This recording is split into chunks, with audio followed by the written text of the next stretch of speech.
सरकार में बैठे हुए लोग भी उनको टारगेट करते हैं। जब अल्पसंख्यक डरा हुआ है तो सरकार को तो सोचना पड़ेगा। माननीय बहन जी के सरकार में स्मारक बन रहे थे तो पूरे देश में सरकार को बदनाम किया गया, उनको बदनाम किया गया, कहा कि सारा पैसा मंदिर में मतलब हाथी में लग रहा, पत्थरों में लग रहा है। यूनिवर्सिटी कॉलेज बनाती तो ज़्यादा लोगों को भला होता। राम मंदिर में कहाँ का पैसा लगा है? देश में जितने भी मंदिर हैं वो लगभग बन चुके हैं। तो देश में बहुत सारी मस्जिदें भी पुरानी, उनको भी बनवाना चाहिए ना। सरकार आदर्शवादी हो सकती है लेकिन आदर्शों को अपने जीवन में नहीं उतार रही। टूरिस्टों को ये लगता है कि वर्तमान सरकार बैठी है हमारे लिए कुछ इतना फंड कुछ खर्च कर सकती है? नहीं, हमको लगता भी नहीं और हम उम्मीद भी नहीं करते। साथियों नमस्कार। जैसा कि बता दें कि उत्तर प्रदेश के जनपद आजमगढ़ में है और आजमगढ़ के तमाम वो तस्वीरें जो गई हैं और अब समय बड़ी करीब है क्योंकि डायरेक्ट जो है कि हमसे जुड़ेंगे इस कार्यक्रम के मुख्य अतिथि परम पूज्य भंते चंद्रमा थेरो जी। डायरेक्ट उनसे बातचीत करेंगे। अब वो समय खत्म हुआ चूंकि हम भी कभी से जो है कि ये निगाहें लगा कर रखे थे कि आदरणीय भंते जी से कब हमारी मुलाकात होगी और कब जो है कि बात होगी, और वो समय जो है कि अब आ चुका। तो आजमगढ़ के इस सरजमी पे कुछ कहने से पहले बहुत बहुत स्वागत, बहुत बहुत बधाई आपको। धन्यवाद मानवर। और आजमगढ़ जिला मुझे बहुत प्रिय है, आजमगढ़ के लोग बहुत प्रिय है और मैं पूरे देश में जाता रहता हूँ, कहता हूँ कि आजमगढ़ के लोगों से सीखना है। क्या है ऐसा आजमगढ़ में? आज हमारी दूसरी मुलाकात है आजमगढ़ में आपसे। आजमगढ़ में जो मिशन मूवमेंट की जो समझ है, जो पकड़ है, जो गहराई है, वो कहीं और नहीं दिखती है। तो यहाँ के लोगों के अंदर एक मिशनरी सोच है और यहाँ की ज़मीन में ऐसा लगता है कि वो ज़मीन ही यहाँ की ऐसी मिशनरी है और जो मिशनरी लोगों को पैदा करती है, समर्पित लोगों को पैदा करती है। तो ये धरती बहुत काम की है। ऐसा अंदर से लगता है या फिर? नहीं, ऐसा लगता है और यहाँ के लोगों ने पूरे देश में मिशन मूवमेंट को खड़ा किया है और अगर यहाँ के लोग चाह लें तो जो है कुछ भी कर सकते हैं और बहुत समर्पण भावना है यहाँ के लोगों में। जिसके साथ लगते हैं तो पूरा लगे ही जाते हैं, पूरी निष्ठा के साथ लगते हैं, बिना स्वार्थ के लगते हैं। बाकी जगहों पे वो थोड़ा सा अभाव दिखता है, बाकी जगहों के लोग लगते भी हैं, वहाँ के भी लोग लगते हैं, लेकिन जिस तरीके से पूरी शिद्दत के साथ यहाँ के लोग लगते हैं, बाकी जगहों के लोग उतनी शिद्दत से नहीं लग पाते हैं। भंते जी, आप धीरे धीरे हम सवालों की तरफ रुखू होंगे। अभी मंच से कुछ देर पहले आपने कहा कि जैसे ग्राम प्रधानों को टारगेट किया गया, चूंकि हम उसी पे चलेंगे अब कि वो कैसा टारगेट रहा और किस पे ये जो है कि आपका कटाक्ष रहा या किस पे जो है कि आप कहना चाह रहे हैं? देखिए, भारत धर्मनिरपेक्ष देश है और धर्मनिरपेक्ष देश होने की वजह से सरकार को उसकी गरिमा बना कर रखनी चाहिए और दुनिया में लगभग सभी देशों में अल्पसंख्यक लोग हैं। तो एक ऐसा मैसेज जाता है कि जो अल्पसंख्यक है उसका जब कोई नहीं होता तो उसकी सरकार होती है।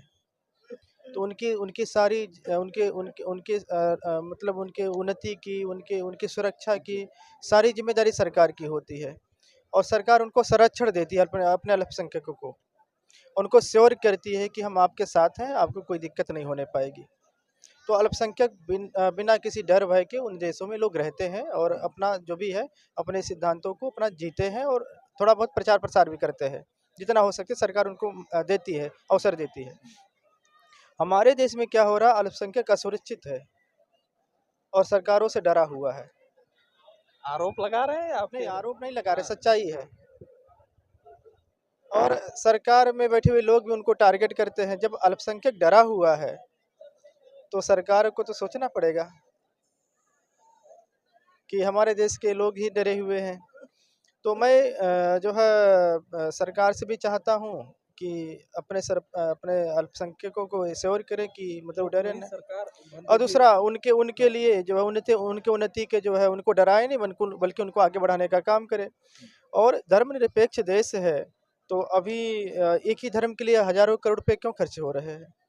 यानी सीधे सीधे महाकुंभ पे टारगेट? नहीं, किसी भी कुंभ पे, केवल महाकुंभ का नहीं, देश में जो भी आयोजन हो रहे हैं अभी जब माननीय बहन जी के सरकार में स्मारक बन रहे थे तो पूरे देश में सरकार को बदनाम किया गया, उनको बदनाम किया गया, कहा कि सारा पैसा मंदिर में मतलब हाथी में लग रहा है, पत्थरों में लग रहा है और सारा पैसा उसी में लगा रही है। यूनिवर्सिटी कॉलेज बनाती तो ज़्यादा लोगों का भला होता। राम मंदिर में कहाँ का पैसा लगा है? और क्या राम मंदिर के पैसे से हॉस्पिटल नहीं बन सकता था, यूनिवर्सिटी नहीं बन सकती थी? और भी आज देश में जितने भी छोटे मंदिर हैं पैसे हाथ में लेकर के जाए, ऐसे हाथ में लेकर के जाए। हमारे गांव में मंदिर है, प्राचीन मंदिर है और सब जानते हैं कौन कितना प्राचीन मंदिर है। और सरकार उसको बहुत बड़ी फंडिंग कर रही है। देश मतलब प्रदेश में जितने भी मंदिर हैं वो लगभग बन चुके हैं।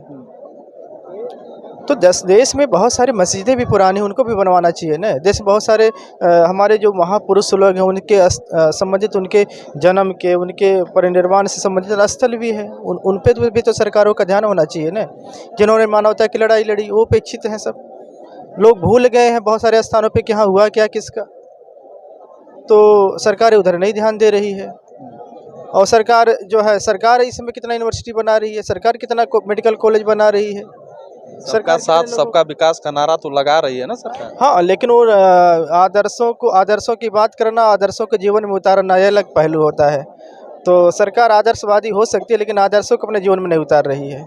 मेरा कहना है कि अगर आप एक धर्म को आप बढ़ाइए, कोई बात नहीं, आप महाकुंभ लगा लीजिए, 10-20 हज़ार करोड़ और खर्च कर लीजिए, लेकिन अभी बुद्ध जयंती भी आ रही है, अम्बेडकर जयंती भी आ रही है।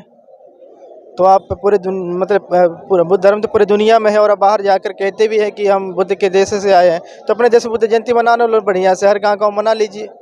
आप दे दीजिए 2-4-10 हज़ार करोड़ बौद्ध धर्म वालों को भी बुद्ध पूर्णिमा मनाए देश में। क्या लगता है बौद्धिस्टों को? ये लगता है कि सरकार, ये जो सरकार वर्तमान सरकार बैठी है, हमारे लिए कुछ इतना फंड कुछ खर्च कर सकती है? नहीं, हमको लगता भी नहीं और हम उम्मीद भी नहीं करते। हम मानवर कांसी राम साहब को पढ़े हैं, समझे हैं और उनके आंदोलन से कहीं न कहीं मैं प्रभावित हुई हूँ। साहब ने कहा कि जिसकी जयंती जनता मनाती है उसकी जयंती सरकार नहीं मनाती है, जिसकी जयंती सरकारें मनाने लगती हैं तो जनता छोड़ देती है।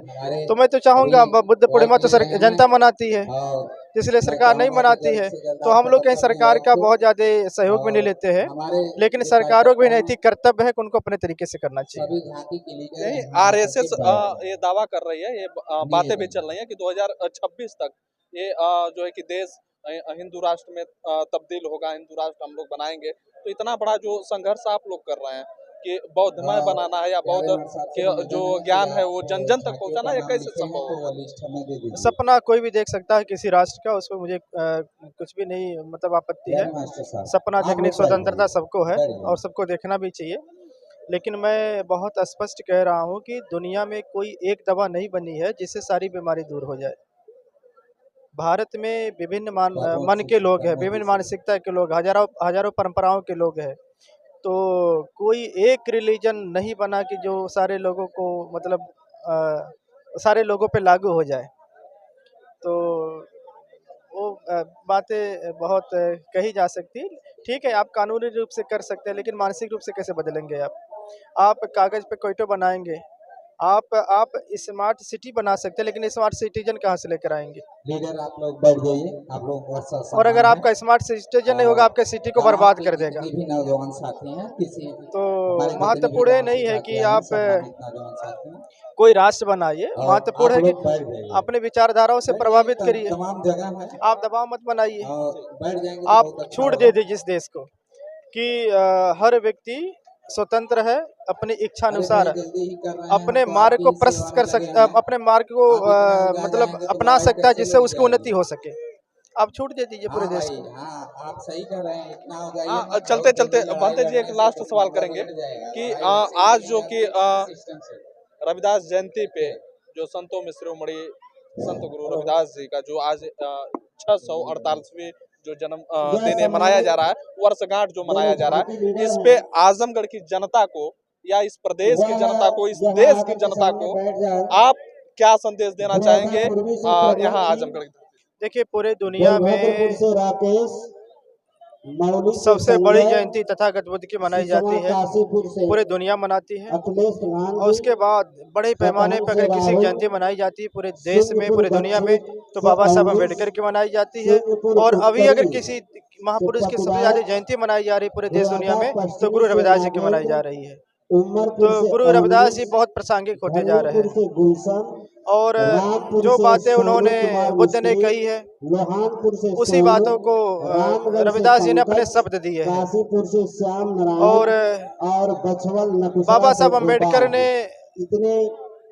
गुरु रविदास जी को, गुरु कबीर को और भी जो उनके समकालीन महापुरुष रहे हैं जिन्होंने समतामूलक समाज की लड़ाई लड़ी है, तो बाबा साहब डॉक्टर अम्बेडकर उनका बड़ा आदर करते हैं। तो बाबा साहब अम्बेडकर के अनुयायी होने की वजह से मैं व्यक्तिगत तौर पर और अपने लोगों से भी बोलता हूं कि महापुरुषों का आदर सम्मान जो है किसी भी हद तक जाकर करना चाहिए। और आदर सत्कार केवल उनके सामने हाथ जोड़कर नहीं खड़ा होना है, बल्कि उनकी जो विचारधारा उसकी लड़ाई लड़नी है, उसको समाज में स्थापित करना है। तो अगर हम लोग इस देश में बहुत समाज बनाने की बात कर रहे हैं, यानी बहुजन हिताय की बात कर रहे हैं, तो बेगमपुरा की बात कर रहे हैं, तो उन्हीं की परंपरा को स्थापित करने की बात कर रहे हैं। बुद्ध ने तो कभी युद्ध सिखाया ही नहीं, तो कैसे युद्ध होगा? नहीं, हम युद्ध कहाँ कर रहे हैं? हम लोग तो कभी पूरी दुनिया में हम गए हैं और हम शांति और अहिंसा का संदेश लेकर गए हैं, और आज भी हम शांति अहिंसा का संदेश लेकर पूरी दुनिया में बढ़ रहे हैं। हमने कभी भी हिंसा का सहारा नहीं लिया है और लेना भी नहीं है। और मैत्री, करुणा, प्रेम, बंधुत्व आज भी उसकी बहुत आवश्यकता है। और व्यक्तिगत जीवन में भी अहिंसा की आवश्यकता है, परिवार में भी अहिंसा की आवश्यकता है, समाज में अहिंसा का जरूरत है। हिंसा व्यक्तिगत जीवन में भी उचित नहीं है, पारिवारिक जीवन में हिंसा उचित नहीं है, और सामाजिक जीवन में भी उचित नहीं है। हिंसा कहीं भी उचित नहीं है। तो हिंसा तो कभी भी हमारा आधार नहीं हो सकता, हिंसा ही हमारा आधार हो सकता है। और हम कहेंगे कि हर व्यक्ति अहिंसक बने, अपने परिवार को अहिंसक बनाए, अपने समाज को अहिंसक बनाए, राष्ट्र को अहिंसक बनाए, पूरी दुनिया को अहिंसक बना ले जाए। सब लोग करुणा के साथ, मैत्री के साथ रहें। बातें जी, आपके जीवन से कुछ ऐसी जो चीजें हैं मैं जानना चाहता हूँ कि आपको देखने के बाद कोई भी आदमी हो या मनुष्य हो, जो भी आपको देखने के बाद न्यूट्रल हो जाएगा, इतना शालीनता, इतना प्रेम, इतना जो है कि वो चीजें कैसे मेंटेन आप लोग कर पाते हैं? तथागत बुद्ध की अनुकंपा है, उन्हीं के उपदेशों को पढ़ता हूँ, पढ़ता जाता हूँ तो जीवन में उतरता जाता है, तो उसको धारण करने का प्रयास कर रहा हूँ। और किसी को मतलब उपदेश भी देना है और उनको कहना कि आप ऐसा करो, तो बेहतर है कि उसको करके भी दिखाना है। तो उसी को करने का प्रयास है, केवल कहना ही नहीं है, अभी करके भी देना है। हालांकि हमारे साथ जो है कि बातचीत कर रहे थे उनसे चंद्रमा थेरो जी, जो कि आप सभी जानते हैं। और आज जो है कि जिस तरीके से यहाँ से मंच से मानवता को यहाँ से संदेश दिया गया है, और जो बौद्ध भिक्षुक होते हैं, जो बौद्ध को मानने वाले लोग हैं, वो हमेशा जो है कि समाज के उत्थान के लिए, मानव को मानव का संदेश देने के लिए, मानव को मानव में तब्दील करने के लिए, मानव को मानव बनाने के लिए अपनी पूरी जीवन जो है कि समर्पित करते हैं। तो हालांकि पांडे जी के बातों को लेकर के, तमाम उन सवालों जवाबों को लेकर के आप क्या सोचते हैं, अपनी प्रतिक्रिया जरूर दीजिएगा। फिर मिलेंगे नेक्स्ट वीडियो में, तब तक के लिए बने रहिए। 10 तक के साथ नवीन प्रताप, जय हिंद।